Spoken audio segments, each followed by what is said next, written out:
Hello, this is Alonzo with SaveMother.Earth, and I'm here at Dunn's Overtown Farm. And some of these plants were actually babies not that long ago. I had the pleasure of being able to help contribute to their growth under the supervision of Chef Chris, who's the person that's one of the main people responsible for making all of this that used to be a parking lot now this beautiful green garden, as you can see. And we are next to the Center for Black Innovation, where they do a lot of work in terms of trying to figure out how to keep folks in the community to be able to stay here by connecting them with high-paying tech jobs, tech sales, and technical positions. And it's interesting because I just came back from a conference with this wonderful organization called Catalyst, where they covered exactly, different partners of how to buy back the block, how to finance different nonprofits and local businesses to keep them here. Because one of the first things that I learned from Chef Chris when she was setting this up is that, the importance of an ecosystem. You see some chickens around here, they do their part, worms, all the different things that are really necessary to make a garden possible, this ecosystem that's necessary. And the same for communities, that if we're going to have thriving communities, there has to be mixed use of residential, commercial, green spaces. And it was a wonderful conference that really brought a lot of groups together. You have these type of organizations called community development entities, such as the one that my business partner Tanisha Taylor has, that they are able to get capital for development using these things called tax credits. That if you have taxes and you're a particular business, that you're able to essentially get some money saved on your taxes in exchange for investing in community development projects. So there's a lot of tools that are available. And it's funny because one of the folks that on the panel, I'm going to post these items, so she was talking about how they work to keep organizations serving the community in the community. And I was thinking right on my mind, this wonderful place called Esquina de Abuela, which is Grandma's Corner in Allapattah, which I learned about from Running Edge. We had done a run with them some years ago. And this wonderful brother, he's the grandson of the lady who created this place as a way to protect the works of artists, let them shine. She was this wonderful revolutionary in Cuba who fought against this dictator named Batista. Then when Fidel Castro didn't turn out to be the freedom fighter or the person that was going to free people that they were expecting, she fought against that and then eventually came here. And it's funny, I was thinking man, I wish I had known about some of these resources this organization provides, because maybe it could have went to Esquina de Abuela. And the Lord works in mysterious ways, because that brother was sitting right next to me. And he was talking about what happened in terms of the loss of that property, how he didn't get the support that he needed.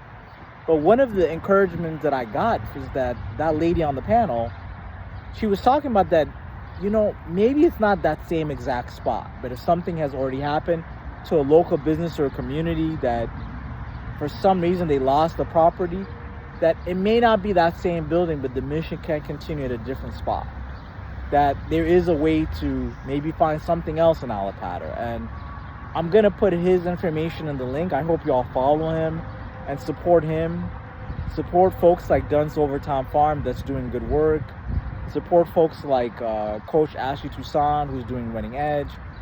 And that is really important to find out about your local communities. I've been in Miami for some period of time, and I'll be honest with you, until it was Running Edge that really exposed me to these different neighborhoods. Having been here for so long, finding out what's going on in Overtown, right? What's the history? What's that about? Allapattah, never been there before until Running Edge. That's how I found out about Esquina de Abuela, found out about what's going on in Miami Gardens. And I would say I know there's a lot of folks that came here because of COVID, those that also came before, and Miami's a melting pot. And I would say find out about the communities that are around you and get involved, because I think that's one of the things is that I don't want to live in a concrete jungle. I want green spaces. I want places where I'm getting my coffee. I know the local business. I want them to stay there, have a legacy. I'm all for development. I'm all for tech. But these are the things that, like, in terms of community and ecosystem, that really enhances your life. So I would say find out about that. If you follow SaveMother.Earth on Instagram and YouTube, I'm going to bring you the information from these different organizations, what they're doing, what the history is, about folks like Dr. Marvin Dunn, the gentleman that this farm is named after. Wonderful work that he does about teach the truth about the historical legacy of Miami in terms of the Bahamians, the multi-generation African Americans that help Miami become what it is. And I'm going to post this wonderful speech that one of the great speakers that we had at the Catalyst conference, Nadege Green from Black Miami-Dade. And it was so wonderful how she spoke about her family's legacy here and what needs to take place. And so shout out to the wonderful organizations like Miami Foundation, Catalyst, all these folks that are really working to make Miami livable for all. So I hope you will follow. I hope you will support. And there's more than one way to support, more than just financially. Although if you are able to do financial donations, that's wonderful, and do that. But you can do so also by volunteering, seeing what events are taking place. Like at Dunn's Overtown Farm, we have a lot of volunteering opportunities, especially for the kids. They can find out about farming. I'm a novice farmer, to be honest. I'm still figuring out about the different plants, but I'll take you on a little tour. And the little that I do know is thanks to folks like Chef Chris. So my hope is that, you know, this area will be expanded, that, you know, you have this green space, you have this wonderful tech center over there, and that we do more to preserve the character of these communities. So as you can see, there's just different varieties of plants that are being grown. Over here we were having the gomen, which is like Ethiopian collard greens, and you see a variety of plants that Chef Chris and team have been planting. Some changes are taking place.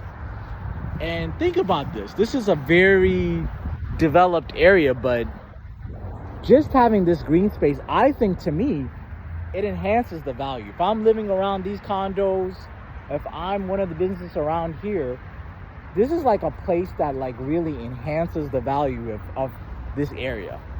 And it just goes to show that when you do invest in ecosystems and community, that you do get different types of return. So I would say think about the opportunities that are around you to get involved and to greening up your places where you live. So we're grateful, and we're going to continue to try to support the folks that are supporting the ecosystems of which we live. Thank you.